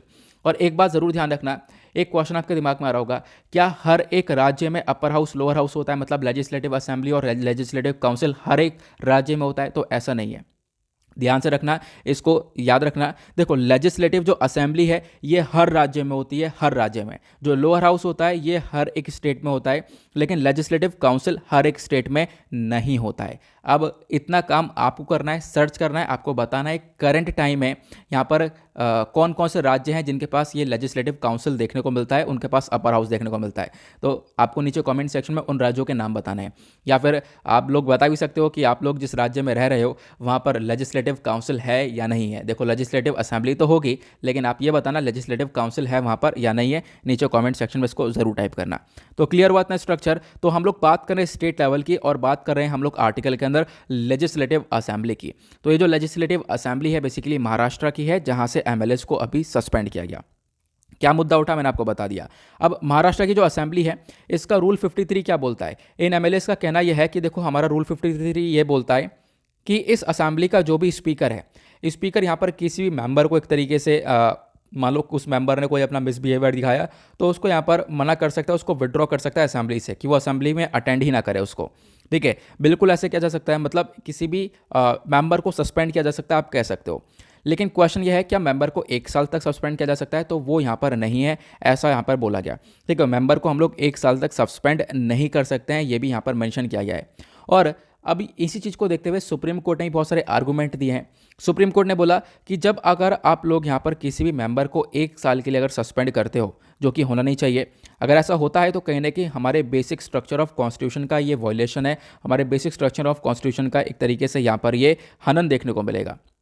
Clear हुआ, ये यहाँ पर बताया गया। तो आप लोग 1 साल के लिए किसी भी यहाँ पर मेंबर ऑफ लेजिस्लेटिव असेंबली जो एमएलएस है उनको सस्पेंड नहीं कर सकते, क्योंकि जो हमारा कॉन्स्टिट्यूशन है, जो हमारा संविधान है, वही ये सारी चीज़ें अलाउ नहीं करता है, वही नहीं बोलता है। क्योंकि हमारे कॉन्स्टिट्यूशन के रिक्वायरमेंट क्या है, देखो जब आप लोग हमारे संविधान के आर्टिकल 19 क्लॉज 4 के बारे में पढ़ोगे, ठीक है, आर्टिकल 190 क्लॉज 4 के अंदर क्या क्या मेंशन किया गया है, ये बोलता है कि मान लो यहाँ पर कोई मेंबर ऑफ हाउस है, ठीक है, अब मेंबर ऑफ हाउस है वो बिना किसी परमिशन के एब्सेंट हो चुका है हाउस से, अगर वो 60 दिन तक एब्सेंट है तो वो जगह खाली हो जाएगी, वो सीट वेकेंट कहलाती है।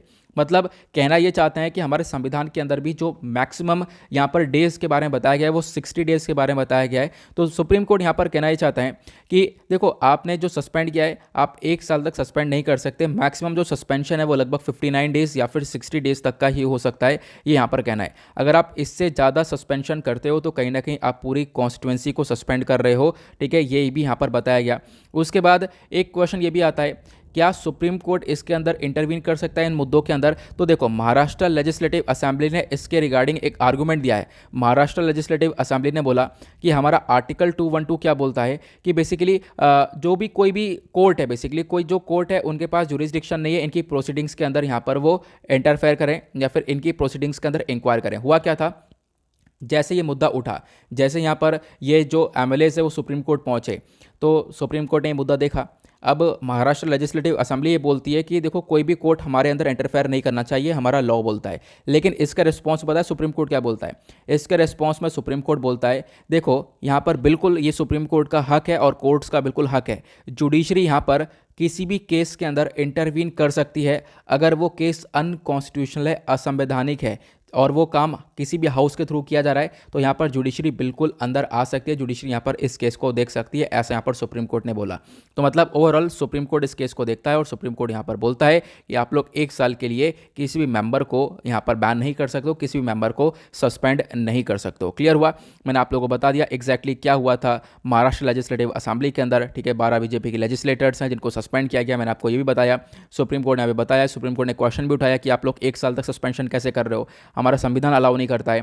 ठीक है, मैंने आपको महाराष्ट्र लेजिस्लेटिव असेंबली का रूल 53 बताया जिसके बारे में यहाँ पर आपको देखने को मिलेगा। ठीक है, और भी चीज़ें हम लोगों ने डिस्कस करी, मैंने आपको बताया सुप्रीम कोर्ट ने बोला जो 60 दिन की लिमिट है तो आप लोग यहाँ पर इसको ज़्यादा एक्सटेंड कैसे कर रहे हो, क्योंकि हमारा जो संविधान है उसका आर्टिकल 194 ही बोलता है 60 डेज़ की आपको मैक्सिमम लिमिट देखने को मिलेगी, तो उससे ज़्यादा आपने सस्पेंड कैसे किया। तो ये सारी चीज़ें मैंने आप लोगों को ऑलरेडी बता दी हैं। आगे बढ़ते हैं अगले आर्टिकल पर। नेक्स्ट आते हैं पेज नंबर 12 के ऊपर। जब आप लोग यहाँ पर देखोगे तो 2 आर्टिकल है। ये वाला आर्टिकल मैंने आपके साथ ऑलरेडी डिस्कस किया हुआ है अभी से 2 दिन पहले। अभी हुआ क्या है, माइक्रोसॉफ्ट ने लगभग $69 बिलियन पैसा खर्चा है, 5 लाख करोड़ के आसपास पैसा खर्चा है। क्यों खर्चा है, और इन्होंने खर्चने के बाद एक कंपनी को खरीदा जिसका नाम है एक्टिविजन ब्लिज़र्ड। एक्टिविजन ब्लिज़र्ड जो कि गेम्स को बनाता है। आपने कॉल ऑफ ड्यूटी वाले गेम के बारे में डेफिनेटली सुना होगा। ठीक है, जो कॉल ऑफ ड्यूटी है वो यहाँ पर एक्टिविजन ब्लिज़र्ड ने ही बनाया है। उसी के साथ साथ और कौन सा गेम हो गया, कैंडी क्रश हो गया। कैंडी क्रश भी यहाँ पर एक्टिविजन ब्लिजर्ड ने ही बनाया है। तो अब माइक्रोसॉफ्ट ने इसको खरीदा, मतलब माइक्रोसॉफ्ट एक गेमिंग इंडस्ट्री में यहाँ पर आगे आना चाहता है। और इतिहास का एक बहुत बड़ा खर्चा ये हुआ है माइक्रोसॉफ्ट का, खासकर गेमिंग इंडस्ट्री के अंदर, ये यहाँ पे बताया गया। अभी तक गेमिंग इंडस्ट्री के अंदर इतना ज़्यादा पैसा कभी खर्चा गया नहीं है। मैंने आपको बताया call of duty, candy crush हो गया, वर्ल्ड ऑफ वॉरक्राफ्ट हो गया, ठीक है, पिटफॉल हो गया, ये सारे जो गेम्स है ये सब यहाँ पर एक्टिविजन ब्लिजर्ड ने बनाया। इस कंपनी को माइक्रोसॉफ्ट ने खरीदा। क्यों खरीदा? ये जो कंपनी काफ़ी बुरी तरह से सफ़र कर रही थी। सफ़र कैसे कर रही थी? देखो, इसके ऊपर काफ़ी सारे एलिगेशंस लग चुके थे। इसके जो लीडर थे, इस कंपनी के जो हेड थे, यहाँ पे बोला गया कि इनके थ्रू क्या हो रहा था, इनके तो इनको बहुत सारी चीज़ें पता थी, लेकिन पता होने के बावजूद भी इन्होंने रिएक्शन नहीं लिया।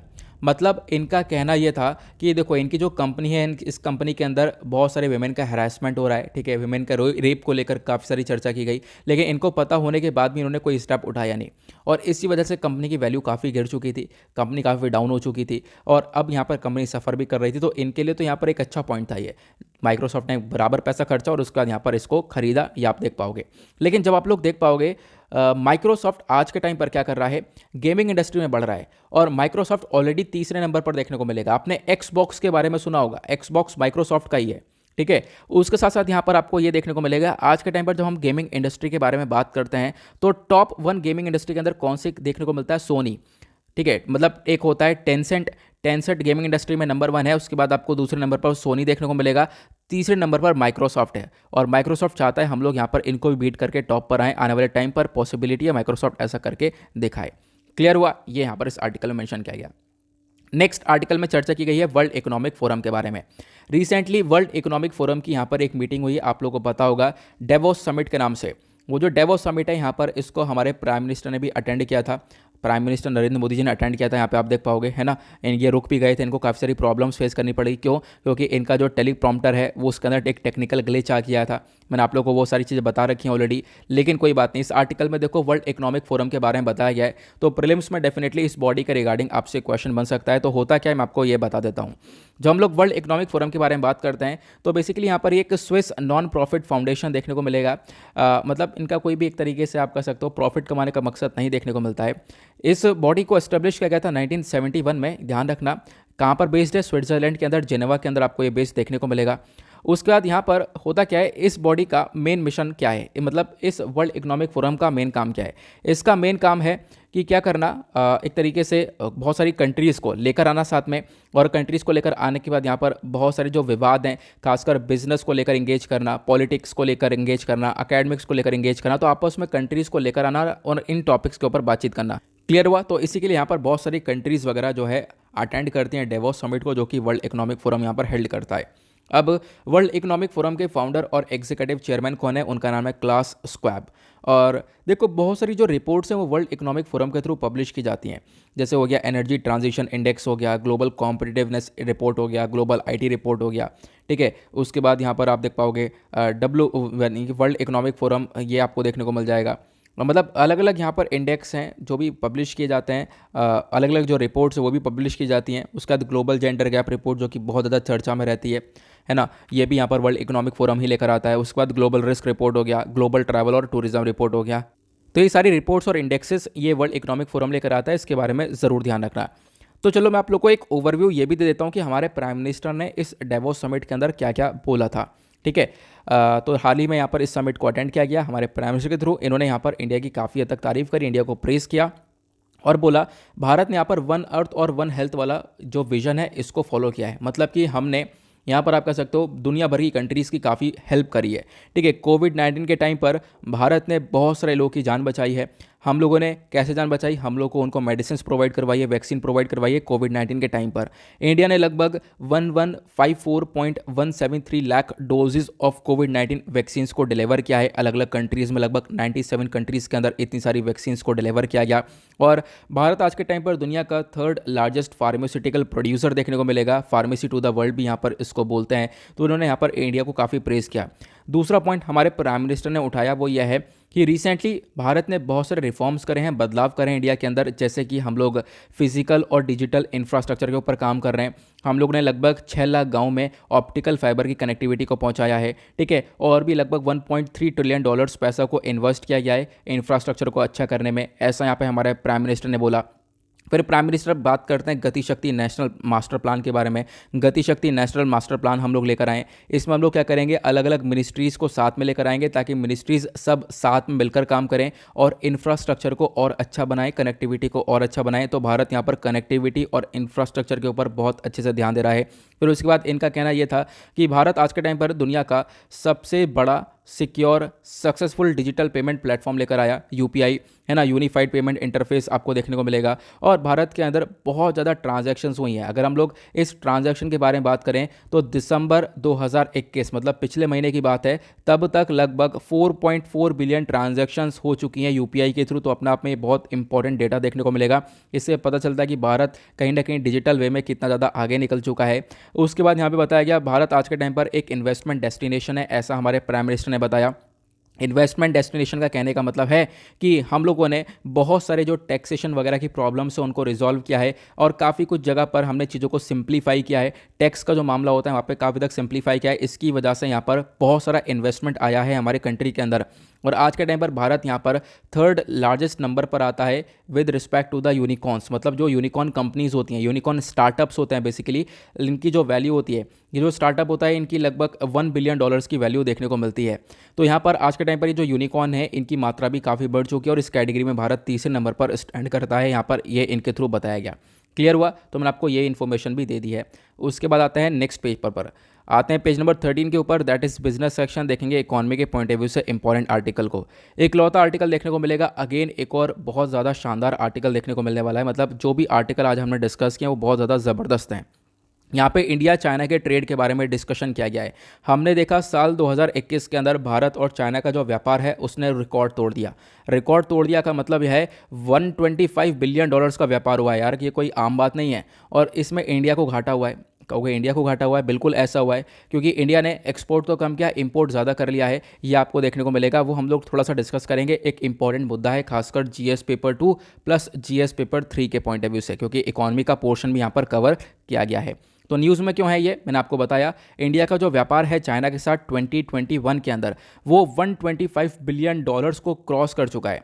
यहाँ पर इतना क्रॉस किया गया और चाइना से हमने इंपोर्ट किया है 100 बिलियन यूएस डॉलर्स का। तो आप खुद समझ सकते हो 100 बिलियन डॉलर्स का तो हमने इंपोर्ट किया है चाइना से। इंपोर्ट के अंदर क्या क्या है अभी आपको मैं बताऊंगा, ठीक है। और ख़ास बात तो यह है ये 2021 के अंदर देखने को मिला। ये तब यहाँ पर व्यापार इतना ज़्यादा क्रॉस कर चुका है, व्यापार ने लिमिट तोड़ी है तब जब दोनों कंट्रीज़ के रिलेशंस काफ़ी ख़राब हैं। लद्दाख वाले रीजन पर दोनों कंट्रीज़ के बीच में स्टैंड ऑफ जारी है, तब यहाँ पर ये व्यापार में एक बहुत बड़ा एक आप कह सकते हो रिकॉर्ड टूटा है। उसके बाद यहाँ पे बताया गया कि भारत ने क्या क्या एक्सपोर्ट किया। देखो भारत ने यहाँ पर एक्सपोर्ट किया है आयरन और कॉटन, रॉ मटेरियल और भी यहाँ पर काफ़ी सारी चीज़ें एक्सपोर्ट करी गई हैं चाइना को। अब चाइना से इंपोर्ट क्या किया है, तो इंपोर्ट हमने बहुत कुछ किया है, खासकर इलेक्ट्रिकल मशीनरी, उसके बाद active pharmaceutical ingredients, auto component और उसके बाद मेडिकल सप्लाईज हो गई, पर्सनल प्रोटेक्टिव इक्विपमेंट्स हो गए। ये सारी जो मेडिकल इक्विपमेंट्स है ये सब हमने परचेज़ करी हैं चाइना से। हमने देखा कोविड-19 के टाइम पर इसकी काफ़ी हद तक रिक्वायरमेंट थी इंडिया के अंदर, तो हमने चाइना से काफ़ी कुछ यहाँ पर ही खरीदा है, आप लोग कह सकते हो।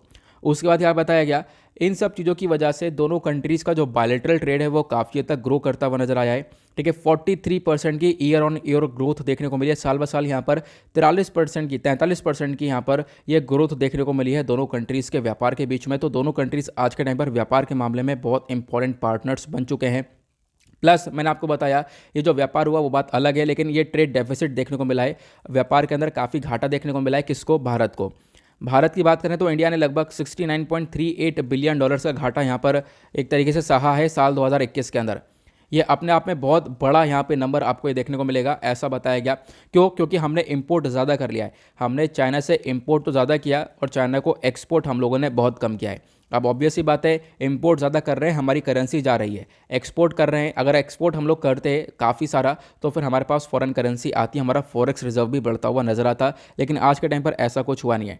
तो ट्रेड डेफिसिट का कॉन्सेप्ट क्या होता है, ध्यान रखना, एक कॉन्सेप्ट आपका इकोनॉमी के पॉइंट ऑफ व्यू से इंपॉर्टेंट है, मैंने आपको यही बताया है। It refers to a situation where the countries import dues exceed receive from the import, मतलब कि जो हमारा इंपोर्ट होता है वो बढ़ जाता है एक्सपोर्ट से, उसको हम लोग ट्रेड डेफिसिट बोलते हैं। अब उसके बाद यहाँ पे बताया गया कि देखो, हम लोगों ने व्यापार को रोकने की काफ़ी कोशिश भी करी थी, लेकिन उसके बावजूद भी यहाँ पर ये रिकॉर्ड टूटा। व्यापार में हमने क्या क्या रोकने की कोशिश करी, तो आपको मालूम होगा भारत ने बहुत सारे स्टेप्स उठाए थे चाइना के ऊपर, जैसे चाइनीज़ ऐप्स को बैन किया गया इंडिया के अंदर। ठीक है, हमने चाइना को अपनी 5G ट्रायल के अंदर इंक्लूड ही नहीं किया, ये आपको देखने को मिलेगा। उसके बाद हमने चाइना के ऊपर डिपेंडेंसी कम करने के लिए हमारी सरकार ने क्या करा था, मिनिस्ट्री ऑफ कॉमर्स ने बहुत सारे प्रोडक्ट्स के ऊपर यहाँ पे बोला कि हम लोग इनके ऊपर मैन्युफैक्चरिंग अपने कंट्री के अंदर खुद करने वाले हैं। बल्क में जो मेडिसिन वगैरह वो हम लोग अपने कंट्री के अंदर खुद बनाएंगे, हम लोग बनाएंगे और हम लोग एक्सपोर्ट भी करेंगे, ये हमारा टारगेट था। और आपको पता होगा ऑर्गेनिक फार्मिंग हुआ, iron, aluminium, copper, agrochemicals, electronics, industrial machinery, furniture, leather, shoes, auto parts, इन सब के अंदर यहाँ पर भारत सरकार ने काफ़ी सपोर्ट किया कंपनीज़ को और बोला कि आप लोग प्रोडक्शन करो और यहाँ पर डेफिनेटली सरकार हेल्प करेगी, और ऐसा यहाँ पर देखने को मिला।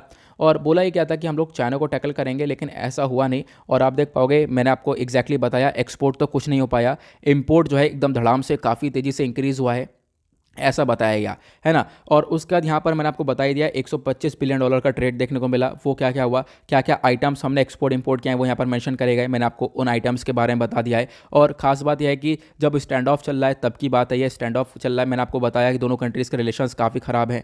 तो ये सारी बातें आपको देखने को मिलेंगी इस आर्टिकल के अंदर, मैंने काफ़ी सिंपल शब्दों में आप लोग को समझा दिया है। क्लियर हुआ ना। यहीं पर हमारा न्यूज़पेपर एनालिसिस होगा समाप्त, लेकिन उससे पहले आपको पता होगा हमने एक टॉपिक ले रखा है आज का ना। आपने थंबनेल देखा होगा, आज का थंबनेल मैंने बर्ड फ्लू के बारे में बता रखा है आपको, है ना। अब मैं बर्ड फ्लू के बारे में आपको बता देता हूँ, क्योंकि देखो एक आर्टिकल कल, मतलब आर्टिकल क्या, कल काफ़ी सारे आर्टिकल्स पब्लिश हो रहे थे अलग अलग न्यूज़पेपर के अंदर कि बहुत सारे एरियाज़ में जो है बर्ड फ्लू के केसेस निकलते हुए आ रहे हैं, लेकिन द हिंदू के अंदर पब्लिश नहीं हुआ यार तो कोई बात नहीं, यहाँ पे क्या है, तभी हम लोग सीख लेंगे बर्ड फ्लू के बारे में। काफ़ी बार मैं आप लोगों को पढ़ा चुका हूँ।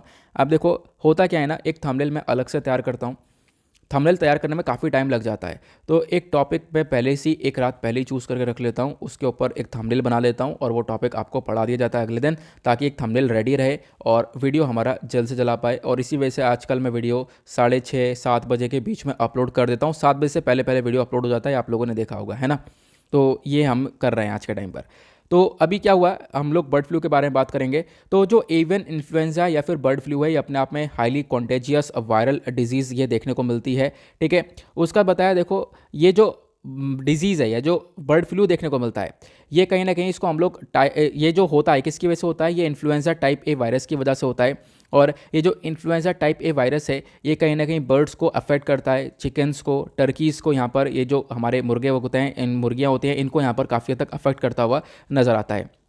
उसका बताया, ये जो वायरस है इसके अंदर बहुत सारे स्ट्रेन्स वगैरह देखने को मिलते हैं, और स्ट्रेन्स ऐसे देखने को मिलते हैं इसके, अगर यहाँ पर कोई मुर्गा, कोई भी चिकन जो है इससे अफेक्ट होता है, तो उससे क्या होगा, उससे उनका मतलब उनकी बीमारी, डेफिनेटली उनको बीमारी देखने को मिलेगी। लेकिन होगा क्या, एक सिस्टम आता है, ये मतलब एक कंडीशन ऐसी आती है कि उनको ज़्यादा नुकसान नहीं पहुंचता, लेकिन एक कंडीशन ऐसी भी आती है उनको बहुत ज़्यादा नुकसान पहुंचता है। बहुत ज़्यादा के साथ साथ वो दूसरे जानवर को नुकसान पहुंचा सकते हैं और इंसानों को नुकसान पहुंचा सकते हैं। ठीक है, तो होता क्या है यहाँ पर, जब भी किसी चिकन को अगर ये आप कह सकते हो बर्ड फ्लू हो रहा है, तो इस बर्ड फ्लू के अंदर क्या होता है, उनका जो एग का प्रोडक्शन है, जो अंडे देने की क्षमता है, वो काफ़ी कम हो जाती है। या फिर जब ये कंडीशन ज़्यादा बदतर हो जाती है, उनकी हालत काफ़ी ख़राब हो जाती है, तो हम देख पाते हैं इसमें ना बहुत सारे जो चिकन से इनकी डेथ भी हो जाती है। ठीक है, ये बताया गया। और मैंने आपको बता दिया बर्ड फ्लू के अंदर कौन सा वायरस, मतलब बर्ड फ्लू जो है कौन से वायरस की वजह से हो रहा है, वो है इन्फ्लुएंजा ए वायरस की वजह से। और इन्फ्लुएंजा ए वायरस आपको बहुत ज़्यादा फैलता हुआ नज़र आता है बर्ड्स के अंदर। डक्स जैसी हमारी जो एक्वाटिक बर्ड्स होती हैं, जैसे बत्तख वगैरह हो गया, घीस हो गया, तो इनके अंदर सबसे ज़्यादा ये वायरस फैलता हुआ नज़र आता है। अगर हम लोग बर्ड फ्लू का इतिहास देखें ह्यूमंस के अंदर, तो वो क्या रहा है, देखो 1997 में यहाँ पर पहली बार एक इंसान के अंदर ये बर्ड फ्लू पाया गया था।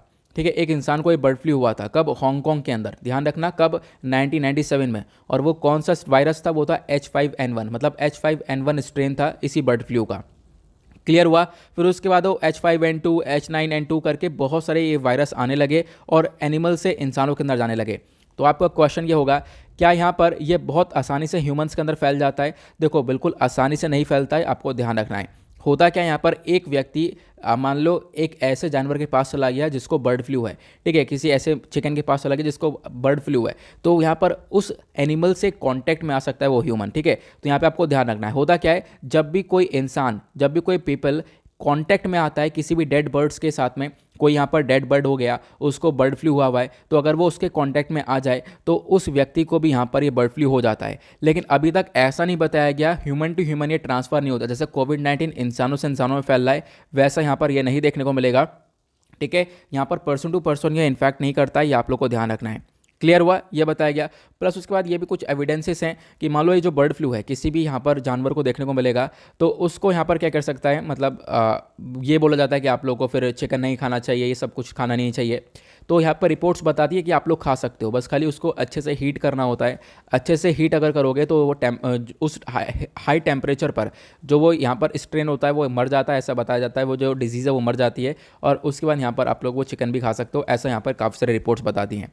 अच्छा, बर्ड फ्लू का ट्रीटमेंट क्या हो सकता है? ट्रीटमेंट में बात करें तो एंटीवायरल ड्रग्स वगैरह ले सकते हो। एंटीवायरल ड्रग्स के अंदर स्पेशली आती है ओसेल्टामाविर करके यहाँ पर इनाम देखने को मिलेगा।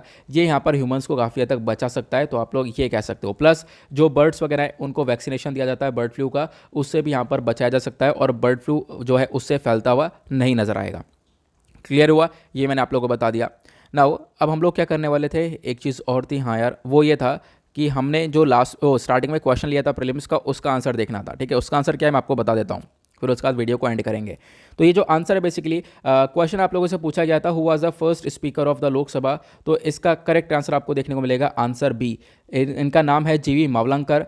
एक तरीके से ये लोकसभा के स्पीकर बने थे 1952 से लेकर 1956 के बीच में, ये फर्स्ट स्पीकर थे। उसका सेकंड स्पीकर हुकुम सिंह बने थे 1962 से लेकर 1967 के आसपास, आप लोग ये देख पाओगे, मतलब इनके बाद ही थे, जीवी मावलंकर के बाद यहाँ पर ये आपको ये देखने को मिलेंगे।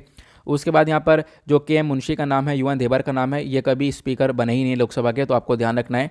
तो ये एक सिंपल सा क्वेश्चन पूछा गया था, आई होप आप लोगों ने आंसर कर दिया होगा, इसका सही आंसर ही टाइप किया होगा। आप लोगों का एक क्वेश्चन ये भी होगा कि हमने आज साइंस एंड टेक्नोलॉजी का पोर्शन कवर नहीं किया है, साइंस एंड टेक का पोर्शन भी तो आता है संडे में। देखो मैंने बिल्कुल जानबूझ के यहाँ पर ये पोर्शन छोड़ा है। यहाँ पर आपको ये दो आर्टिकल देखने को मिलेंगे, एक ये वाला आर्टिकल और एक ये वाला आर्टिकल। चाहो तो आप लोग इसको रीड कर सकते हो, अदरवाइज इसको मैं नेक्स्ट डे पर इंक्लूड करूँगा, इसको मैं कल इंक्लूड कर दूंगा, तो परेशान होने की ज़रूरत नहीं है। वैसे तो मैं पढ़ चुका हूँ, लेकिन है कि अभी भी यहाँ पर बहुत सारी चीज़ें यहाँ पर समझनी ज़रूरी हैं, और जैसे मैंने बताया तबीयत खराब होने की वजह से आज मैं काफ़ी लेट उठा था, तो मैं इनको सही से गो थ्रू नहीं कर पाया हूँ, ठीक है। तो क्या है, ऑब्वियस सी बात है, हम लोग एनालिसिस करते हैं तो अच्छे से यहाँ पर मैं आपको काफ़ी सारे नोट्स वगैरह प्रोवाइड करवाता हूँ। तो इन आर्टिकल के रिगार्डिंग जो भी एनालिसिस है वो आपको कल मिल जाएगा, परेशान होने की ज़रूरत नहीं है, कुछ ज़्यादा आर्टिकल के अंदर है नहीं, ठीक है। जो खासकर यहाँ पे बात की गई, मैं आपको एक आइडिया दे देता हूँ। जो कोकोनट के अंदर बेसल स्टेम होता है, कोकोनट के अंदर यहाँ पर आप देख पाओगे जो इनकी रूट्स होती हैं, ठीक है, इनकी जड़ें होती हैं, फिर जो पेड़ होता है इसके अंदर यहाँ पर कुछ फंजाई है, कुछ फंजाई की वजह से यहाँ पर ये पेड़ को काफ़ी बड़ा नुकसान होता है। उन फंजाई के नाम बताए गए, बेसिकली दो फंजाई आपको यहाँ पर ये देखने को मिलेंगे। एक का नाम है गेनोडर्मा, ठीक है, गेनोडर्मा कैरोलेंस आपको देखने को मिलेगा। दूसरे का नाम है सियोडेमा प्लांटम करके ये नाम देखने को मिलेगा। दो फंजाई है, ये जो फंजाई है इनकी वजह से क्या होता है, ये कहीं ना कहीं जो मैंने आपको बताया, जो ये कोकोनट वाले एक तरीके से इनका जो रूट्स है बेसिकली वो कहीं ना कहीं बर्बाद हो जा रहे हैं, ठीक है। इन फंजाई की वजह से वो काफ़ी बुरी तरह से अफेक्ट हो रहे हैं, वो यहाँ पे बताया गया है, ठीक है। तो ये यहाँ पर एग्जैक्टली इन्फॉर्मेशन देखने को मिलेगी, ज़्यादा कुछ है नहीं इसमें डिटेल, मतलब फिर भी आप देख पाओगे ना इस पूरे पेपर पर आज भी कुछ ऐसा इंपॉर्टेंट आर्टिकल है नहीं जो कि प्रीलिम्स में डायरेक्टली हेल्प करे, ठीक है। ऐसा इंपॉर्टेंट देखने को मिलेगा नहीं, चाहे आप लोग गो थ्रू कर लेना, मैं आपको फिर भी कह रहा हूँ ये दो आर्टिकल रीड कर लेना, जिससे कि यहाँ पर एक लेवल बना रहेगा कि हाँ यार हमने रीड किया है। नहीं भी करते हो कोई बात नहीं, यहाँ पर इसको मैं कवर करवा दूंगा, तो परेशान होने की ज़रूरत है नहीं। इसी के साथ करते हैं हम लोग अपने लेक्चर को समाप्त, मिलते हैं आप लोग इस नेक्स्ट वीडियो में। आज के लिए bye bye, have a nice day, thank you and जय हिंद।